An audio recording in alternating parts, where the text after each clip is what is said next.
In the West, even a major cinephile may not know more than a half dozen Chinese actors by name. So I want to take a minute to celebrate Kara Wai. Her career spans 46 years so far, and at age 62 she's had the chance to be in just about every genre. Action, comedy, horror, fantasy, drama, you name it. Back in the 60s and early 70s, Hong Kong was pumping out just about every genre imaginable. Teen romances, light opera, straight-up musicals, comedies, sci-fi, and gore. These movies did fine in the Chinese diaspora. In the States, the only Chinese language genre that broke through was Kung Fu, and in the early years this was Kara Hui's bread and butter. The image most Westerners have of Chinese films comes from badly redubbed schlock, and sometimes excellence, but also badly redubbed and badly re-edited. A lot of the uniqueness of the actors gets literally lost in translation. And one thing I love about Kara Wai is that she could do her thing in any genre.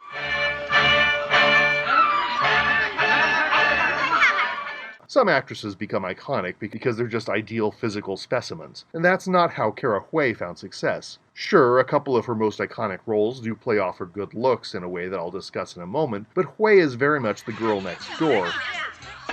What makes her a legend is her charisma, graceful and always with a hint that behind all that strength and tact, she's silently laughing at your BS. Never mean-spirited, never heroine knows best in that clumsy Hollywood way, but back in the day when Wai needed to kick butt, and kick butt she did, it was direct and confident. She's never the pugnacious Chung Pei-pei, nor the balletic Michelle Yeoh. She's just who she is. And who she is almost never includes romantic tension. Kara Hui's regardless. In My Young Auntie and Lady is the Boss, which I'll discuss below, she is definitely cast as someone a little too attractive for her expected social role. But a direct romantic connection just never really happens. Let's be honest. I mean, when have you watched a Jackie Chan movie and wished that there was a hookup? Never.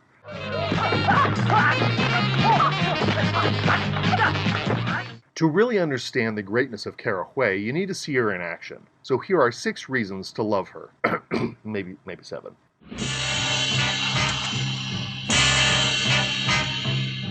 I'm lumping these two movies together since the two films tell essentially the same story. One is in 80s Hong Kong, and the other one takes place in Republic-era China 60 years before. In both films, Hui is presented as an innocent but alluring newcomer, thrust into a position of power in her family's business, just when her organization is being threatened by gangsters. And in both films, she turns a ragtag group of morons into her backup gang and fights off the local mafia, backed up both times by legendary director, action coordinator, and actor Wong Kar-leung. In both films, Hui shows up as the surprisingly new efficient director of a martial arts studio. She quickly proves herself to her students, and goofy antics ensue as the team confronts power-hungry rivals. She does have to overcome stereotypes and her own good looks. My Young Auntie is the more iconic of the two. It gave Hui her nickname Auntie. Both films are held together by her glowing presence, which hypnotizes her underlings and gives them the will to fight. I prefer Lady is the Boss, to be honest. The silly comedic second act of both movies will succeed or fail depending on your interest in Chinese slapstick. Auntie ends with a long, excellently choreographed punch-out, but Lady is the Boss concludes with a tour de force of Shaw Brothers classic scenes. I could just watch the final gymnasium fight on repeat for days.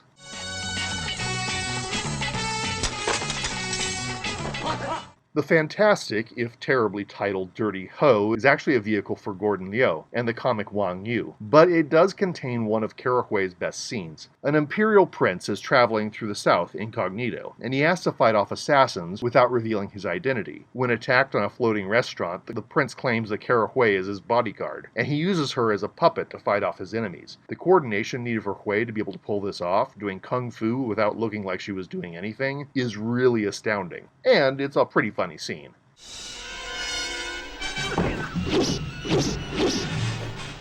As in Dirty Ho, Hui's a minor player in this movie, stuffed with famous actors, including Gordon Liu, Alexander Fusheng, and both of the Lau brothers. But Hui gets to be a fantastic comic foil during the epic final showdown between the Kara Wai and Kara Wing.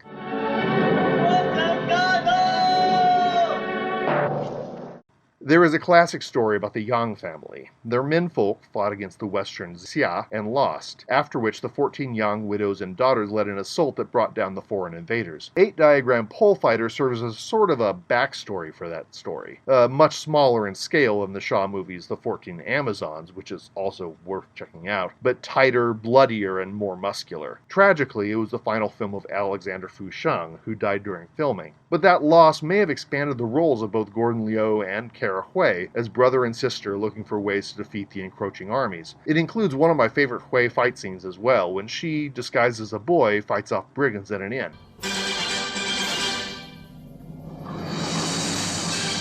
Clan of the White Lotus is yet another great Gordon Liu showcase. Sorry to be talking so much about the legendary actor in a video that's about my favorite Shaw Brothers actress. But the thing about Kara Wai is that she's rarely cast as a romantic object in a film, and she still dominates, even when up against Gordon Liu in a great turn from Lo Lie as Pai Mei. This story follows Liu as he picks up style after kung fu style and is still beaten by Pai Mei again and again and again. Only when Liu humbles himself before his sister-in-law, Kara Wai, does he find a technique to bring Pai Mei down. He must fight like a girl. Wai's long-suffering patience and technical excellence bring Liu to his highest level. There is not a hint of sexual tension. She's just a kung fu master.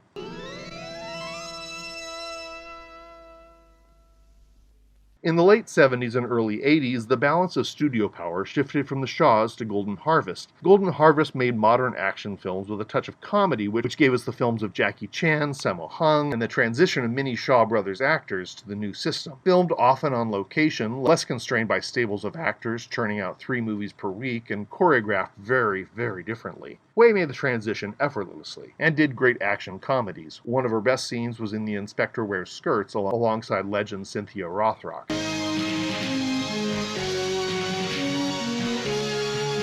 Wai keeps acting. She's given up action roles, which is kind of a shame since she's the only person who's kicked another of my favorite actors, Lo Meng, right in the balls and got away with it. But she continues to be a magnetic presence in film, like in the post-apocalyptic The Day After, or even schlock like The Fox Lover. Kara Wai isn't a punch-you-in-the-eye rock star like Judi Dench or Katharine Hepburn, nor is she a sex symbol like Halle Berry or Salma Hayek or Brigitte Bardot. She's the woman you want to spend all your time with because she's simply the best person you've ever met. Maybe I need to mention Ginger Rogers again?